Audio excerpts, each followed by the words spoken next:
Hello friends, welcome back to my YouTube channel. So ನಾನಿವತ್ತು ನನಗೆ ಒಂದಷ್ಟು ಕಮೆಂಟ್ಗಳು ಬರ್ತಾ ಇದೆ. ಬಟ್ಟೆಗಳಿದೆ ಆದರೂ ಕೂಡ ಹೊಲಿಯೋದಕ್ಕೆ ಮನಸ್ಸಾಗ್ತಾ ಇಲ್ಲ. ಬಟ್ ಮೊದಲೆಲ್ಲ ಜಾಸ್ತಿ ಬಟ್ಟೆಗಳನ್ನ ಹೊಲಿತಾ ಇದೆ, ಇವಾಗ ಬಟ್ಟೆ ಸ್ಟಿಚ್ ಮಾಡೋದಕ್ಕೆ ಮನಸ್ಸಿಲ್ಲ ಅಂತ ನೀವು ಹೇಳ್ತಾ ಇರ್ಬೋದಲ್ವಾ. ಸೊ ಅದಕ್ಕೆ ನಾನು ರೀಸನ್ ಕೂಡ ಹೇಳ್ತೀನಿ, ಹಾಗೆಯೇ ಅದಕ್ಕೆ ಪರಿಹಾರ ಕೂಡ ಹೇಳ್ಕೊಡ್ತೀನಿ.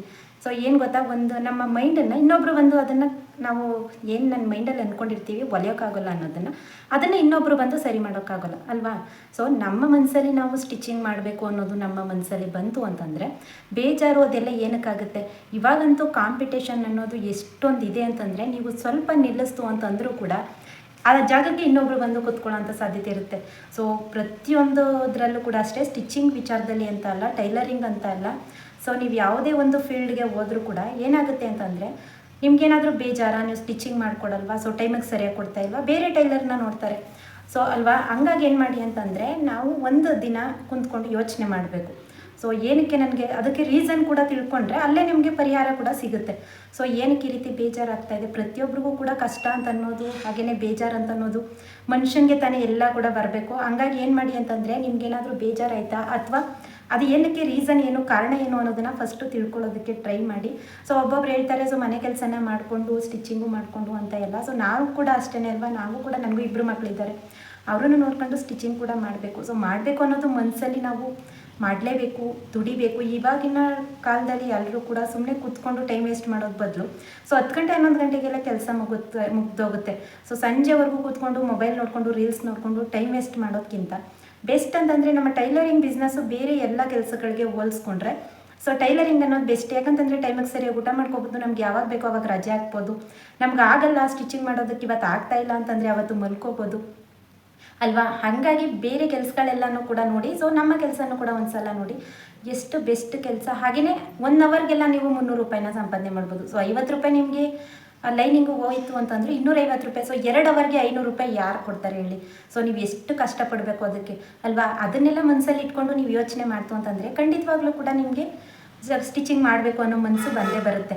ಸೊ ಯಾರಿಗೂ ಕೂಡ ಕಷ್ಟ ಇಲ್ಲ ಅಂತಲ್ಲ, ಪ್ರತಿಯೊಬ್ಬರಿಗೂ ಕೂಡ ಪ್ರತಿಯೊಂದು ವಿಚಾರದಲ್ಲೂ ಕೂಡ ಸೊ ಹಣನ ಸಂಪಾದನೆ ಮಾಡೋವಂಥ ಪ್ರತಿಯೊಂದು ವಿಚಾರಗಳು ಕೂಡ ಕಷ್ಟ ಇದ್ದೇ ಇರುತ್ತೆ. ಬಟ್ ಏನು ಮಾಡಬೇಕು ಅಂತಂದರೆ, ನಮಗೆ ಏನು ಸುಲಭ ಆಗುತ್ತೆ ಆ ರೀತಿ ನಾವು ಟ್ರೈ ಮಾಡ್ತಾ ಹೋಗಬೇಕು.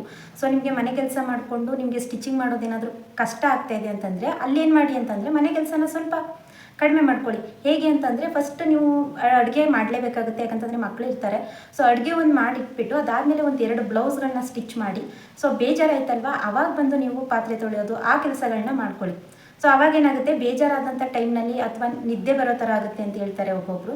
ಸೊ 1-2 ದಿನ ನಿದ್ದೆ ಬರೋದನ್ನು ಅವಾಯ್ಡ್ ಮಾಡ್ತು ಅಂತಂದರೆ ನಿಮಗೆ ಮತ್ತೆ ನಿದ್ದೆ ಬರಬೇಕು ಅನ್ಸೋದಿಲ್ಲ. ಒಂದಿನ ಒಂದು ಟೈಮಲ್ಲಿ ನೀವು ಮಲ್ಕೋತು ಅಂತಂದರೆ ಸೊ ನೆಕ್ಸ್ಟ್ ಡೇ ಕೂಡ ಅದೇ ಟೈಮಲ್ಲಿ ನಿಮಗೆ ನಿದ್ದೆ ಬರ್ತಾ ಹೋಗುತ್ತೆ. ಸೊ ನಾನು ಇದನ್ನು ಹೇಳಬೇಕು ಅಂತ ಅಂದ್ಕೊಂಡೆ, ಯಾಕಂತಂದರೆ ನಾವು ಕೂಡ ಆ ರೀತಿ ಎಲ್ಲ ಟೈಮ್ ವೇಸ್ಟ್ ಮಾಡಿದರೆ ಇವಾಗ ಇಷ್ಟೊಂದು ಬಟ್ಟೆಗಳನ್ನ ಸ್ಟಿಚ್ ಮಾಡೋದಕ್ಕೆ ಆಗ್ತಿರಲಿಲ್ಲ. ಸೊ ಒಂದು ನೀವು ಏನು ತಿಳ್ಕೊಬೇಕು ಅಂತಂದರೆ, ನಮ್ಮ ಮೈಂಡು, ನಮ್ಮ ಶರೀರ, ನಮ್ಮ ಮಿದುಳು ನಾವೇ ಕಂಟ್ರೋಲ್ ಮಾಡಬೇಕು. ಸೊ ಬೇಜಾರಾಗೋದಿಲ್ಲ ನಮಗೆ ಇರೋದ್ರಿಂದ ಅದಕ್ಕೆ ರೀಸನ್ ಕೂಡ ನಾವೇ ತಿಳ್ಕೊಂಡು ನಾವೇ ಪರಿಹಾರ ಮಾಡಿಕೊಡ್ಬೇಕು. ಇನ್ನೊಬ್ಬರು ಅದನ್ನು ಸರಿ ಮಾಡಿ ಯಾರು ಕೂಡ ಮಾಡೋದಕ್ಕಾಗೋದಿಲ್ಲ ಅಲ್ವಾ. ಅದನ್ನೊಂದನ್ನು ನೀವು ತಿಳ್ಕೊತು ಅಂತಂದರೆ ಅದಕ್ಕೆ ಕಾರಣ ಕೂಡ ನಿಮ್ಮ ಹತ್ರನೇ ಇರುತ್ತೆ, ಹಾಗೆ ಪರಿಹಾರ ಕೂಡ ನಿಮ್ಮ ಹತ್ರ ಇರುತ್ತೆ. ಸೊ ಇದು ನಿಮಗೆ ಅರ್ಥ ಆಯಿತು ಅಂತ ಅನ್ಕೋತೀನಿ. ಸೊ ನಾನು ಕೂಡ ಮಾರ್ನಿಂಗ್ ಎದ್ದ ತಕ್ಷಣ ಈ ರೀತಿ ದೇವರಿಗೆ ದೀಪನ ಹಚ್ಬಿಟ್ಟು ಫಸ್ಟ್ ಸ್ನಾನ ಮಾಡಿ ಪೂಜೆ ಮಾಡಿದರೆ ಮೈಂಡು ಫ್ರೆಶ್ ಆಗಿರುತ್ತೆ ಅನ್ನೋದು ನನ್ನ ನಂಬಿಕೆ. ದೇವರಿಗೆ ಪೂಜೆ ಮಾಡಿ ಹಾಗೆಯೇ ಮಷಿನ್ಗಳಿಗೂ ಕೂಡ ಪೂಜೆ ಮಾಡಿಬಿಟ್ಟು ಅದಾದ ನಂತರ ನಾನು ಸ್ಟಿಚಿಂಗ್ಗೆ ಕೂತ್ಕೋತೀನಿ. ಬೇರೆ ದಿನ ಏನು ಮಾಡ್ತಾಯಿದ್ದೀನಿ ಅಂತಂದರೆ, ಫಸ್ಟು ಸ್ಟಿಚಿಂಗ್ನ 1-2 ಬ್ಲೌಸ್ನ ಸ್ಟಿಚ್ ಮಾಡಿಬಿಡ್ತೀನಿ. ಅದಾದ ನಂತರ ನಾನು ತಿಂಡಿ ಮಾಡ್ಕೋತಾ ಇದ್ದೆ. ಬಟ್ ಏನಂತಂದರೆ, ಇವಾಗ ಕಾನ್ವೆಂಟ್ಗೆ ಹೋಗ್ತಾರೆ, ಅವ್ರಿಗೂ ಕೂಡ ಸ್ನಾನ ಮಾಡಿಸಿ ರೆಡಿ ಮಾಡಿ ಕಳಿಸ್ಬೇಕಲ್ವ. ಸೊ ಹಾಗಾಗಿ ಪೂಜೆ ಎಲ್ಲ ಮುಗಿಸಿ ತಿಂಡಿ ತಿನ್ಕೊಂಡು ಒಟ್ಟಿಗೆ 9 ಗಂಟೆಗೆ ಒಟ್ಟಿನಲ್ಲಿ ಕೆಲಸ ಎಲ್ಲ ಮುಗಿಸ್ಬಿಡ್ತೀನಿ. ಸ್ಟಿಚಿಂಗ್ 9 ಗಂಟೆಗೆ ಕೆಲಸ ಎಲ್ಲ ಮುಗಿಸ್ಬಿಟ್ಟು ಅದಾದ್ಮೇಲೆ ಪ್ರಾಬ್ಲಮ್ ಅಂತ ಸ್ಟಿಚಿಂಗ್ಗೆ ಕೂತ್ಕೊಳ್ತೀನಿ. ಹಾಲಲ್ಲೂ ಕೂಡ ಒಂದು ಫೋಟೋನ ಹಾಕೊಂಡಿದ್ದೀನಿ. ಹಾಗಾಗಿ ಕೂಡ ಒಂದು ಪೂಜೆ ಮಾಡಿಬಿಟ್ಟು ಕೂಡ ಪೂಜೆ ಮಾಡಿ ಅದಾದಮೇಲೆ ಬಟ್ಟೆಗಳನ್ನೂ ಕೂಡ ವಾಶ್ಗೆ ಹಾಕ್ಬಿಡ್ತೀನಿ. ಸೊ ನಂದು machine top load washing machine ಆಗಿರುತ್ತೆ. ಸೊ ಇದು ಕೂಡ ಅಷ್ಟೇ ತುಂಬಾ ಚೆನ್ನಾಗಿದೆ. ಬಟ್ ಕೊಳೆನೂ ಕೂಡ ಚೆನ್ನಾಗಿ ಹೋಗುತ್ತೆ. ಸೊ ಜಮೀನಲ್ಲಿ ಕೆಲಸ ಮಾಡುವಂಥ ಬಟ್ಟೆಗಳೆಲ್ಲನೂ ಕೂಡ ಹಾಕ್ತೀನಿ. ಅದನ್ನು ಕೂಡ ಇದ್ರದ್ದೇನಾದರೂ ನಿಮಗೆ ಗೊತ್ತಿಲ್ಲ ಹಾಕೋದು ಅಂತಂದರೆ ನನಗೆ ಕಮೆಂಟ್ ಮಾಡಿ ತಿಳಿಸಿ. ಬೇಕು ಅಂತಂದರೆ ಸಪ್ರೇಟ್ ವೀಡಿಯೋನ ಮಾಡಿ ಅಪ್ಲೋಡ್ ಮಾಡ್ತೀನಿ. ಸೊ ಕೊಳೆ ಬಟ್ಟೆಗಳಿಗೆ ಬೇರೆ, ಹಾಗೆಯೇ ಡೈಲಿ ವೇರ್ಗೆ ಬೇರೆ, ಆ ರೀತಿ ಸಪ್ರೇಟ್ ನಾವು ಹಾಕಿದ್ರೆ ತುಂಬಾ ಚೆನ್ನಾಗಿ ಕೊಳೆ ಹೋಗುತ್ತೆ. ಬಟ್ಟೆಗಳನ್ನೆಲ್ಲ ವಾಶ್ಗೆ ಹಾಕ್ಬಿಟ್ಟು ಅದು ಕೂಡ ನಮ್ಮ ಜೊತೆಲೇ ಬೇಗ ಬೆಳಿಗ್ಗೆನೇ ಅದನ್ನು ಕೂಡ ಹಾಕ್ಬಿಟ್ರೆ ನಾವು ಈ ಕೆಲಸ ಎಲ್ಲ ಮಾಡೋ ಅಷ್ಟರಲ್ಲಿ ಬಟ್ಟೆ ಕೂಡ ವಾಶ್ ಆಗಿರುತ್ತೆ. ಸೊ ಅದನ್ನು ಕೂಡ ಎತ್ತಿ ಒಣಗಾಕ್ಬಿಟ್ಟು ನಾವು ಸ್ಟಿಚಿಂಗ್ಗೆ ಕೂತ್ಕೋಬೋದು. ಇದಿಷ್ಟು ಇವಾಗ ಕೆಲಸ ಎಲ್ಲ ಮುಗೀತು. ಇದಾದಮೇಲೆ ಸೊ ಇದಿಷ್ಟು ಕೆಲಸ ಮುಗಿಸೋ ಅಷ್ಟರಲ್ಲಿ ನಂದು 9 ಗಂಟೆಗೆ ಮಕ್ಕಳೆಲ್ಲರೂ ಕೂಡ 8:15ಗೆ ಕಾನ್ವೆಂಟ್ಗೆ ಹೋದರು. ಸೊ 9 ಗಂಟೆಗೆಲ್ಲ ಕೆಲಸ ಎಲ್ಲ ಮುಗೀತು. ಸೊ ಇದಿಷ್ಟು ಮುಗಿದ್ಮೇಲೆ ಇವಾಗ ಸ್ಟಿಚಿಂಗ್ ಮಾಡೋದಕ್ಕೆ ಅಂತಂದ್ಬಿಟ್ಟು ಕೂತ್ಕೋತಾ ಇದ್ದೀನಿ. ಅದಕ್ಕೂ ಮುಂಚೆ ನಾನು ಎಲ್ಲನೂ ಕೂಡ ಕ್ಲೀನ್ ಮಾಡ್ಕೊಂಡು ಬಿಟ್ಟಿದ್ದೆ ಅಲ್ವಾ. ಸೊ ಎಲ್ಲನೂ ಕೂಡ ಎತ್ತಿಟ್ಬಿಟ್ಟಿದ್ದೀನಿ. ಇವಾಗ ಎಲ್ಲನೂ ಕೂಡ ಕಟಿಂಗ್ ಮಾಡ್ಕೋಬೇಕು. ಕಟಿಂಗ್ ಮಾಡೋದಕ್ಕೆ ಅಂತಂದ್ಬಿಟ್ಟು ತೆಗೆದಿಟ್ಕೋತೀನಿ. ಅದಕ್ಕೂ ಮುಂಚೆ ಒಂದು 2 ಬ್ಲೌಸು ಕಟ್ ಮಾಡಿದ್ದೀನಿ. ಸೊ ಸಾದಾ ಬ್ಲೌಸ್ ಅಲ್ವಾ, ಬೇಗ ಬೇಗ ಸ್ಟಿಚ್ ಮಾಡ್ಬೋದು. ಅದನ್ನು ಸ್ಟಿಚ್ ಮಾಡಿ ಇಟ್ಬಿಟ್ಟು ಅದಾದಮೇಲೆ ನಾನು ಇವಾಗ ಲೈನಿಂಗ್ ಬ್ಲೌಸ್ಗಳು ಒಂದಷ್ಟಿದೆ, ಅದನ್ನು ಕೂಡ ಕಟಿಂಗ್ ಮಾಡ್ಕೊಂಡು ಬಿಡ್ತೀನಿ. ಸೊ ಅದನ್ನೆಲ್ಲ ಕಟ್ ಮಾಡ್ಕೊಂಡು ಬಿಟ್ಟರೆ ಇವಾಗ ನೋಡಿ ದಾರಗಿರೆ ಎಲ್ಲ ರೆಡಿ ಮಾಡಿ ಇಟ್ಟಿದ್ದೀನಿ. ಇಲ್ಲಿ 2 ಬ್ಲೌಸು ಸಾದಾ ಬ್ಲೌಸ್ ಇದೆ. ಸೊ ಅಲ್ಲೇನಾಗುತ್ತೆ ಅಂತಂದರೆ 2 ಸಾದಾ ಬ್ಲೌಸ್ಗಳನ್ನೂ ಒಂದೇ ಸಲ ತಗೋತೀನಿ. ಯಾಕಂತಂದರೆ 2 ಕಲರ್ ಕೂಡ ಒಂದೇ ಆಗಿರೋದ್ರಿಂದ ಒಂದೇ ಸಲ 2 ಕೂಡ ಸ್ಟಿಚ್ ಮಾಡ್ಕೊಂಡು ಬಿಡ್ಬೋದು. ಅದಕ್ಕೋಸ್ಕರ ಸೊ ನಾನೇನು ಮಾಡ್ತೀನಿ ಗೊತ್ತಾ, ಸೊ ಫೋನಲ್ಲಿ ಏನು ಮಾಡೋದು ಅಂತಂದರೆ ಸಾಂಗ್ಗಳನ್ನ ನನಗೆ ಯಾವ್ದು ಇಷ್ಟ ಆಗುತ್ತೆ, ಸೊ ಸ್ಯಾಡ್ ಸಾಂಗ್ಗಳನ್ನಂತೂ ಹಾಕೊಳ್ಳೋದಕ್ಕೆ ಹೋಗಬೇಡಿ.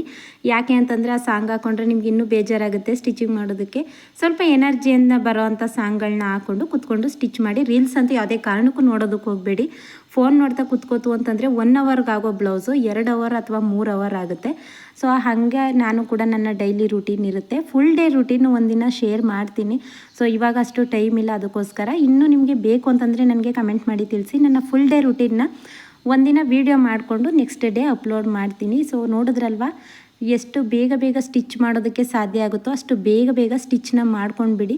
ಒಂದು ಸಲ ಕೂರೋವರೆಗೂ ಅಷ್ಟೇ ಮಿಷಿನ್ ಮೇಲೆ. ಒಂದು ಸಲ ಕೂತ್ಕೋತು ಅಂತಂದರೆ ನಿಮಗೇನೆ ಇನ್ನೂ ಸ್ಟಿಚ್ ಮಾಡಬೇಕು ಅನ್ನೋ ಮನಸ್ಸು ಬಂದೇ ಬರುತ್ತೆ. ಯಾಕೆ ಗೊತ್ತಾ, ಹಣ ಸಂಪಾದನೆ ಮಾಡೋವಂಥ ಕೆಲಸ ನಿಮಗೆ ಯಾವತ್ತೂ ಕೂಡ ಬೇಜಾರಾಗಬಾರ್ದು. ವಿಡಿಯೋ ಹೆಲ್ಪ್ ಆದರೆ ಲೈಕ್ ಮಾಡಿ. Thank you.